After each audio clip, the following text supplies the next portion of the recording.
Hola, soy Juan Carlos Breñardelo. Soy productor y exportador de mesa. Me dedico a la viticultura netamente. Y en la charla del día de hoy voy a hablarles acerca de los requerimientos hídricos de la vid. Dejar en claro que si bien esta charla va orientada a productores de uva de mesa, el contenido es transversal para todos los cultivos. La determinación del requerimiento de los cultivos es común. Van a haber ciertas sutilezas en función a la vid, pero probablemente más del 90% del contenido de esta charla aplica para cualquier otro cultivo. Esta charla gira en torno a responder a dos preguntas. La primera es ¿cuánto tengo que regar? Y la segunda es ¿cuándo tengo que regar?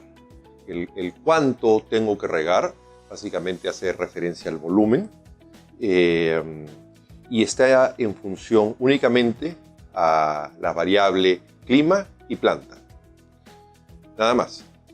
El cuándo tengo que regar está vinculado a la frecuencia. Y la frecuencia se determina en función al clima, la planta y el suelo. Entonces es importante esto entender. El cuánto tengo que regar está en función al clima y la planta. Y el con qué frecuencia o el cuándo tengo que regar está en función a el clima, la planta y el suelo. El suelo solamente va a afectar la frecuencia de riego, más no la cantidad de riego. Como los detalles, si alguien tiene alguna duda, lo vamos a explicar a lo largo de la siguiente charla. Las metodologías para determinar los requerimientos de la vid se pueden dividir en métodos directos y métodos indirectos.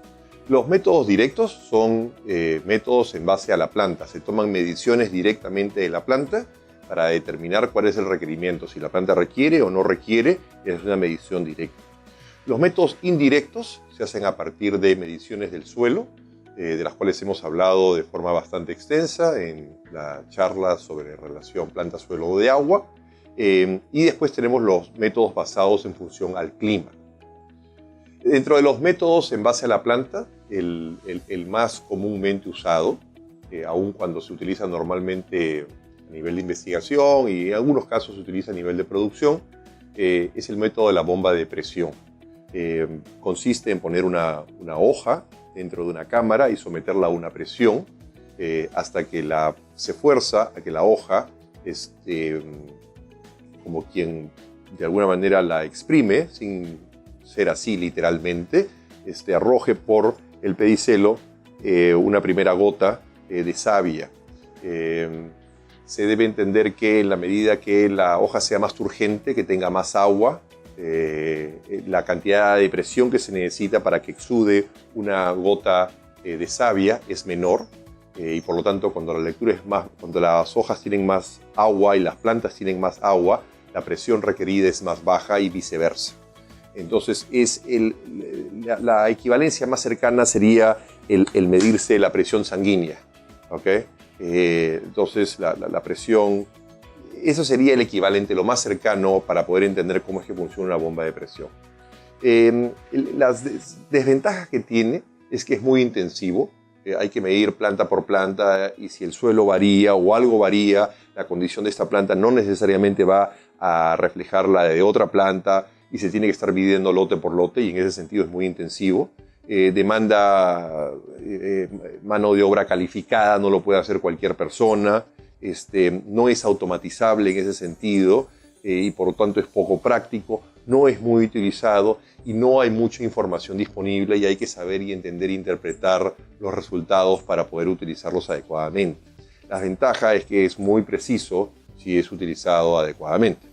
Sobre los métodos en base al suelo, no me voy a extender mucho porque ya he hablado acerca de ellos en la charla sobre relación planta-suelo de agua. Voy a mencionar rápidamente que tenemos los tensiómetros, los bloques de resistencia eléctrica, los bloques de disipación térmica, las ondas de capacitancia y las ondas neutrones.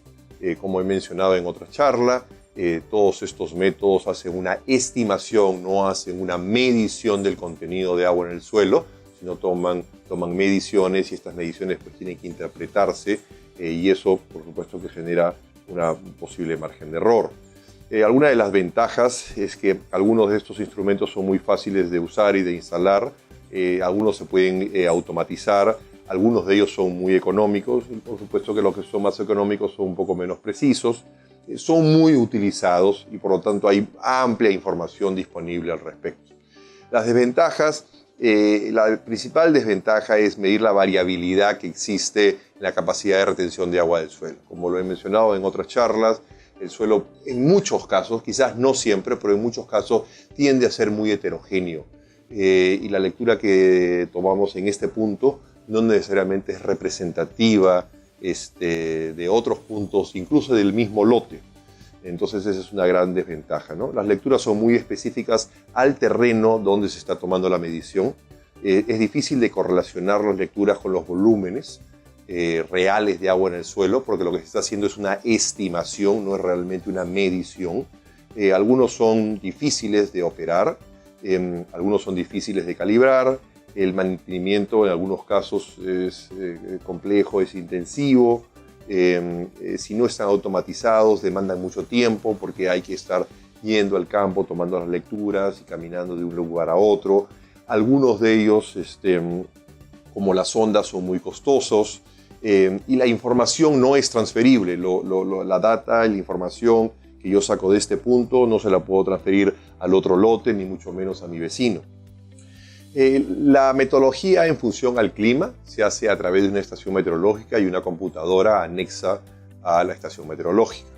El método en base al clima, las ventajas que es muy simple de usar, mínima demanda de recurso humano calificado, es automatizable, es muy comúnmente utilizada, hay mucha información disponible, la información es transferible, puesto que el clima es homogéneo hasta un radio. Normalmente, salvo hayan mayores accidentes geográficos, montañas, lagos, si la geografía es más o menos uniforme, en 5 kilómetros a la redonda, el clima normalmente va a ser bastante similar y en algunos casos hasta más. Entonces una estación meteorológica pues, puede servir a una gran cantidad de gente.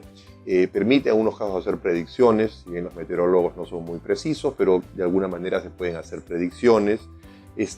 Y como he mencionado anteriormente, el equipo puede ser compartido y de alguna manera eso lo puede transformar en muy económico si se lo puede compartir con otras personas. Las desventajas es que los coeficientes de riego no son 100% universales. Vamos a hablar acerca de coeficientes de riego más adelante y explicar de qué se trata. No hay coeficientes claramente definidos para plantas jóvenes. Los coeficientes no contemplan la posibilidad de regar a déficit, es un factor adicional que se tiene que tomar en consideración, particularmente en la uva. Los coeficientes para el periodo de post cosecha en frutales caducifolios varían mucho de acuerdo al clima y la senescencia de las hojas, y como tal, una vez más, los coeficientes para ese periodo no son tan precisos. Y una gran área cultivada y una gran inversión pueden depender de uno solo o muy pocos equipos. Como tal, se puede producir una gran concentración del riesgo y eso puede ser una desventaja. Después de explicar todo esto, la pregunta es ¿cuál es el mejor método? Desde el punto de vista práctico y agronómicamente eficiente, el que complemente el método en base al clima con alguno de los otros dos métodos, o sea, en base a la planta o en base al suelo. Entonces, va a ser la integración de diferentes metodologías las que nos va a dar el mejor resultado. Por eso, como he mencionado, unas tienen unos pros y otros tienen unos contras, y por lo tanto, para atenuar los factores en contras es necesario integrar esas tecnologías. Y básicamente, si usted tiene una estación meteorológica y se ciñe en función al método de clima, y eso luego complementa con alguna de las otras dos metodologías, lo más probable es que va a poder lograr un muy buen resultado. La pregunta es, ¿cuándo debo de empezar a irrigar? Existen reportes que indican que la rehidratación de las plantas días antes de la poda mejora la brotación. Estamos haciendo referencia puntualmente al caso de la vid. Es conveniente lavar las sales que se hayan concentrado en la zona radicular durante el periodo de post cosecha y agoste, ¿no? Agoste o corte de agua. Para esto es recomendable irrigar de 150 a 200% más de lo necesario para llevar el suelo a capacidad de campo. Sin embargo, es importante que días antes, durante y después de la brotación, el suelo no se encuentre saturado con agua. Durante el periodo entre poda y brotación, la vid no tiene hojas, por lo tanto no tiene capacidad de transpirar ni de absorber agua por flujo de masas. Por difusión, osmosis, las raíces son capaces de absorber agua, aunque de forma muy resumida. El riego debe empezar cuando el suelo llegue a un nivel promedio de menos 30 kilopascales, capacidad de campo, ¿no? O las hojas estén a menos 10 bares al mediodía o menos que eso, o cuando se haya consumido entre el 30 y el 50% del agua disponible del suelo. Entonces debe entenderse que antes de la brotación regamos, anegamos el suelo, excedemos la capacidad de campo, saturamos el suelo con la intención de lavar las sales. Luego el suelo va a drenar, va a llegar a capacidad de campo. En eso es un momento en el que más o menos el volumen o el contenido de agua en el suelo más o menos se estabiliza. Digo más o menos porque siempre es un proceso dinámico. Las plantas van a brotar y por lo tanto en el momento de la brotación, para el momento de la brotación o días previos a la brotación, es conveniente que el suelo ya haya drenado. Uno no quiere que las plantas broten estando en una situación de hipoxia, de falta de oxígeno por un suelo saturado. Y después las plantas van a brotar. Siempre va a haber un proceso de pérdida por evaporación de la superficie, lo cual tiene un límite, porque lo que se seca es la superficie y más abajo queda agua y la superficie seca se convierte en una suerte de mulch para lo que está más abajo y entonces nuevamente se vuelve a estabilizar y después las hojas crecen, empieza un proceso de transpiración y empieza un consumo de agua. Evidentemente si usted tiene el suelo a capacidad de campo, apenas empiezan a haber hojas, no tiene que empezar a regar en ese momento. Entonces es por eso que tiene que entender cuál es la capacidad de retención de agua en su suelo y a partir de todas estas distintas mediciones de las cuales hemos hablado, es que usted debe determinar, bueno, en qué momento yo voy a empezar a regar. En función al tipo de suelo, la profundidad del bulbo radicular y en fin, una serie de otros factores. Podría pasar 3 días, 5 días, una semana, de repente 3 semanas, de repente un mes antes de que usted tenga que empezar a regar. ¿Cómo se consume el agua de riego? La respuesta es por medio de la evapotranspiración. Evaporación se define como el cambio de agua de estado líquido a gaseoso. La transpiración es la evaporación del agua que pasa a través de una planta, absorbida por las raíces y se evapora desde las hojas. Evapotranspiración se define como el proceso de transferencia de agua de estado líquido a gaseoso a través de las plantas y de la superficie del suelo que las rodea a la atmósfera. Esto implica evaporación del agua del suelo y transpiración de las plantas. Percolación profunda se define como el movimiento de agua por gravedad a profundidades más allá del alcance de las raíces. Y esto no se constituye como parte del consumo de las plantas, es una pérdida que puede ser intencional, si es que está intentando lavar sales, o puede ser simplemente una pérdida por efectos de un mal manejo del agua y regar en exceso. En el siguiente slide, lo que se muestra es un diagrama de un corte transversal de una hoja. Cuando hablamos de evaporación del suelo y transpiración de las hojas, cuando hablamos de transpiración de las hojas transpiran de la misma manera como nosotros lo hacemos. Liberan agua a través de poros. Estos poros, en el caso de las plantas, se les dice estomas, los cuales se encuentran no exclusivamente, pero mayoritariamente en la parte inferior de las hojas. Y es a través de estos poros que se produce el proceso de intercambio gaseoso. Intercambio gaseoso quiere decir que las plantas dejan salir agua en forma de vapor de agua, no como gotas, no en estado líquido, sino como vapor de agua, ¿ok? Y a través de esos mismos poros, de la misma manera como sale agua en estado de vapor, ingresa CO2, que es un gas que se encuentra en el aire, y este CO2 ingresa, y es el mecanismo que tienen las plantas para captar carbono, para transformarlo en carbohidratos y una serie de otros productos para el crecimiento y desarrollo de las plantas. Como mencioné anteriormente, los poros de las plantas se llaman estomas. y están conformados por dos células. En inglés se le llaman guard cells, o imagino que debe traducirse como células guardianas, posiblemente. Como podemos ver en las fotografías, son dos células que cuando hay turgencia, cuando se ponen turgentes, se abren, cuando hay agua se abren, y en presencia de la luz se abren, y abren, permiten la apertura del poro a través del cual va a salir agua en estado gaseoso y va a entrar CO2 al interior de la hoja. En ausencia de luz o en situaciones de deshidratación, estas células pierden turgencia y al perder turgencia gradualmente se cierran. Factores medioambientales que afectan la evapotranspiración. El principal factor es la luz. Abre las estomas, como lo mencioné anteriormente, y la radiación solar es la fuerza principal que determina la evapotranspiración. Provee la energía necesaria para el cambio de agua de estado líquido a estado gaseoso. La humedad relativa es otro factor. A menos humedad relativa, mayor es la gradiente para que el agua cambie de estado líquido a gaseoso. Es un fenómeno conocido en situaciones de climas secos. Entonces el agua se evapora con mucho más facilidad. En un clima seco, a una misma temperatura, a una misma intensidad de luz, usted pone un vaso con agua, digamos, se va a evaporar el agua mucho más rápido que si usted estuviese en un ambiente de una alta porcentaje de humedad relativa. La temperatura del aire y la presión de vapor de agua también son factores importantes que van a afectar la evapotranspiración.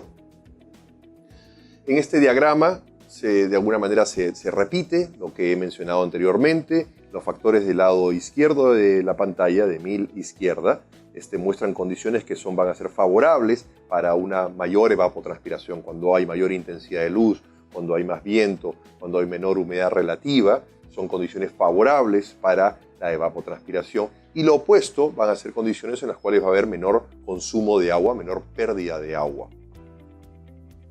Factores medioambientales, continuamos, que afectan la evapotranspiración. Como hemos dicho, la radiación solar, mayor evapotranspiración, mayor viento, mayor evapotranspiración, mayor temperatura del aire, mayor evapotranspiración, y mayor tensión de vapor de agua, mayor evapotranspiración. Este cuadro lo que busca es demostrar que es la luz y no la temperatura el principal móvil o el principal elemento que determina la evapotranspiración. En este gráfico, lo que se muestra en la parte superior, con estos cuadraditos negros, es la radiación solar.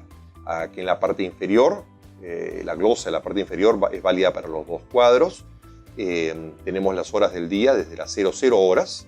Aquí el sol salió a las 6 de la mañana, ¿no? Y se ocultó tarde, alrededor de las 8 de la noche. Estos son estudios hechos en California, donde el sol en la época de verano, digamos, se va muy tarde.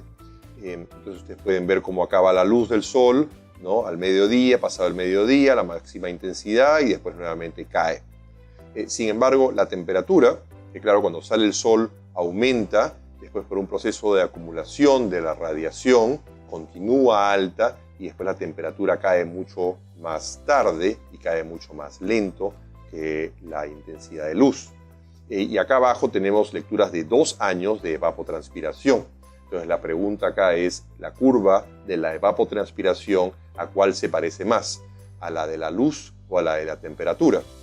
Entonces cae por su propio peso que la respuesta es a la luz, y esto de alguna manera lo que busca es demostrar que el elemento principal que determina la evapotranspiración es la luz y en menor grado la temperatura. ¿Cuál es la diferencia entre ETO y ETC? ETO se define como el proceso por el cual el agua pasa de estado líquido a gaseoso del suelo húmedo a la atmósfera mediante su evaporación y mediante la transpiración de una cubierta vegetal de cultivo verde corto de altura uniforme sin limitaciones de agua. ¿Cuál podría ser una cubierta vegetal uniforme verde? Un ejemplo de esto podría ser el gras. Entonces el gras es muy utilizado como cultivo de referencia. La ETC es la evapotranspiración del cultivo. Para efectos de esta charla, que se centra en la vid y particularmente en la uva de mesa, nuestra ETC, la que nos interesa, la evapotranspiración de nuestro cultivo sería la evapotranspiración de la uva de mesa. Si sé la ETC, sabré cuánto tengo que regar. Si sé cuál es la evapotranspiración de mi cultivo, sabré cuánto es lo que tengo que regar. La evapotranspiración es el agua que consume el cultivo y que además se pierde de la superficie del suelo que la rodea. Si yo sé la ETC, yo voy a saber cuánto es lo que voy a regar. ¿Cómo pasa el agua del suelo a la planta y de ahí a la atmósfera? El agua se mueve por una tensión negativa menor en el suelo a una tensión negativa mayor en la atmósfera. Entonces, al haber una diferencia de tensiones, el agua va a buscar un proceso de equilibrio, ¿okay? Entonces eso hace que el agua se mueva. Es uno de los factores que influye y que determina en que el agua haya este proceso en que el agua se va moviendo de estado líquido a estado gaseoso. ¿Cómo se calcula la evapotranspiración? ¿Cómo se calcula la ETO particularmente? Hemos dicho que la ETO es la evapotranspiración de un cultivo verde corto que no está bajo ninguna condición de estrés. Y hemos dicho que el GRAS podría ser un ejemplo de esto. O sea, quiere decir que si nosotros sabemos la evapotranspiración del GRAS, estamos sabiendo la ETO. ¿Y eso de qué nos sirve? La respuesta a esto y la forma como se calcula es matemáticamente a través de la fórmula de Penman-Monteith. Y esto uno se preguntará, ¿y de qué sirve? O sea, ¿por qué quiero yo a través de una fórmula? ¿Y cómo es que puede ser posible que una fórmula determine cuál es la evapotranspiración de un cultivo de GRAS? ¿Y eso de qué me sirve? Para empezar, Penman y Monteith, Penman era un inglés, Monteith era un escocés, dos agrometeorólogos que encontraron que era posible predecir la evapotranspiración de una planta. Lo que sucede es que las plantas cambian en el tiempo. Las plantas crecen, las plantas tienen diferentes ciclos fenológicos, crecen de una forma en un lugar y de otra forma en otro lugar. Entonces, lo que ellos hicieron es buscaron como cultivo de referencia un cultivo que no tenga mayor variación indistintamente del lugar o el tiempo en el que se produzca. Y un buen ejemplo de esto podría ser el GRAS. Una cubierta vegetal de GRAS uniforme es básicamente la misma en Inglaterra, en el Perú, en Estados Unidos o en la China. No tiene mayor variación de estadio fenológico. En la medida que uno la corte uniformemente y para efectos de investigación se mantiene a 20 centímetros. Entonces, si siempre tiene la misma altura y siempre se mantiene a 20 centímetros y no hay variación, entonces, si uno puede matemáticamente, y ahora voy a pasar a explicarlo, poder anticipar y predecir y saber cuánto es lo que un cultivo de GRAS consume, entonces lo que Penman-Monteith hicieron es que encontraron que si uno tiene un cultivo que es uniforme y que no tiene cambios en su fenología y que es básicamente el mismo en todas partes del mundo, ellos a través de diferentes mediciones de variables medioambientales podían determinar cuánto es lo que un cultivo consume de agua. Y lo extraordinario de esto es que se constituye en un cultivo de referencia. Las variables medioambientales que afecten a ese cultivo van a ser las mismas que afectarían al suyo. Lo que Penman inicialmente y después Monteith mejoró su fórmula y por eso se llama Penman-Monteith, es que identificó cuáles eran las variables, medir la luz, la temperatura, el viento, el aire, y con esa fórmula bastante compleja que tienen frente a ustedes, y poniendo todas estas variables, él podía determinar después de un lapso de tiempo cuánta agua habría consumido el cultivo, y después iban a un lisímetro, que voy a pasar a explicarlo un poco más adelante, y podían validar que eso fuese cierto. Entonces, si podemos determinar cuánta agua ha consumido un cultivo de GRAS a través de una fórmula matemática, y entendemos que las variables que van a afectar la demanda de agua o el consumo de agua de ese cultivo de GRAS van a ser las mismas que van a afectar a su cultivo, lo único que tendríamos que encontrar es cuál es la relación entre su cultivo de GRAS y el cultivo, para que a partir de un cálculo matemático y entendiendo la diferencia o la variable que podría haber entre un cultivo de gras y su cultivo, podríamos determinar la cantidad de agua que demanda el cultivo. Una estación meteorológica y una serie de sensores, y adjunto a la estación meteorológica trae una computadora. Antiguamente la fórmula de Penman-Monteith se tenía que hacer a mano, después con calculadora, y después hoy en día una computadora, que como digo viene adjunta a la estación meteorológica, hace todos estos cálculos y nos da, minuto a minuto o hora a hora, la evapotranspiración. Una vez más, esa sería la evapotranspiración de un cultivo de gras. Y uno diría, bueno, pero yo no estoy produciendo gras. Es correcto. Entonces ahí, como vamos a hablar un poquito más adelante, vamos a hablar acerca de cómo correlaciona usted el cultivo de gras con el cultivo de la vid, o con el cultivo de papas, o con el cultivo de trigo, o el cultivo que fuese.